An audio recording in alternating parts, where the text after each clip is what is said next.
Germaniya bilan Amerika necha million Uyg'urlarni qo'lga olib majburiy jazo lageriga qamgan Xitoyga qattiq noroziligini bildirdi.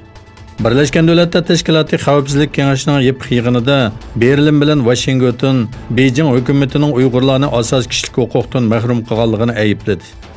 Yig'inga qatnashgan va ismini oshkorlashni xohlamagan bir necha diplomatiya amaldorlari Amerikaning Birlashgan Davlatlar Tashkilotidagi doimiy vakili Jonathan Cohenning Xitoyni Uyg'urlarga besim ishlatib zulm qilayotganligi bilan ayblaganligini bildirdi. Germaniya va Amerikaning Xitoyda turishlik bosh elchilari bilan Xitoyning Birlashgan Davlatlar Tashkilotidagi doimiy vakili Ma Chaoshu o'tirisidagi datalash Xitoy diplomatiya amaldorlarining bu masalaning Xitoyning ichki siyosati ekanligi va Germaniya bilan Amerikaning bu masalani Birlashgan Davlatlar Tashkiloti Xavfsizlik Kengashining qaralmasiga sunish huquqining yo'qligini aytgandan keyin yuz bergan. 2009 yılı 7. ayının 5. günü Xitoy kommunistlarining buyrug'i bilan bostirilib, mingga yaqin Uyg'ur shahid bo'lgan Urumchi voqeasining 10 yilligida bu voqea xotirlanib kelmoqda. Birinchi qitimliq voqea 6. ayning 26. kuni yuz bergan bo'lib, Uyg'urlar Guangdongning Shaoguan noyasidagi bir o'yinchiq zavodida 2 Uyg'urning naq o'ldirilganligiga e'tiroz bildirmoqchi bo'lib namoyish o'tkazgan edi. Buningga qarata Xitoy bexatarlik qismlari qurol ishlatib namoyishni qattiq bostirdi. Sharq Turkiston Tashkilotlar Birligi cho'ng qirg'inchilikning 10 yilligini xotirlash kunida e'tiroz bildirish namoyishi o'tkazib bayonot e'lon qildi.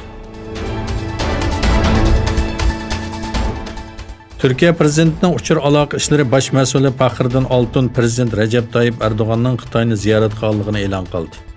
Faxriddin Altun Erdo'g'anning bo'libmi Sharq Turkistondagi Uyg'urlarning masalasini o'tirg'a qo'yganligini, Xitoyning bo'lsa buningga qarshi Erdo'g'anga bir taklif sunganligini bildirdi.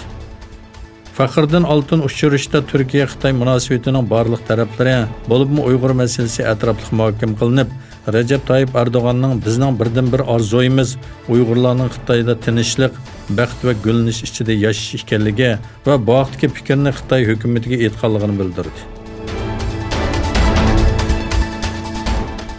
Malayziya hukumati Isroilning ishg'ol ostidagi Sharqiy Quddusda Masjid Aqsoning janubidagi Selvan mahallasidan Burak Temur tunnel yasashiga e'tiroz bildirdi. Malayziya Tashqi ishlar ministri Sayfiddin Abdullah ziyorat davomida Isroilning dushanba kuni Sharqiy Quddusga qilgan tunnel ichishi qarta Malayziya hukumatining Isroilning bu qarorini qat'iy qabul qilmaydiganligini aytgan. Sayfiddin bu faoliyatning Falastin xalqi bilan ko'rishib qilinishi kerak edi dedi.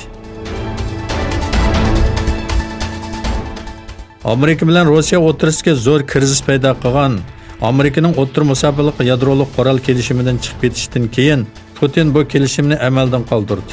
Washington va NATOning qarshiligiga qaramay Rossiya prezidenti Vladimir Putin 1987-yili qabul qilingan kelishimni rasmiy to'xtatish qonuniga imzo qo'ydi.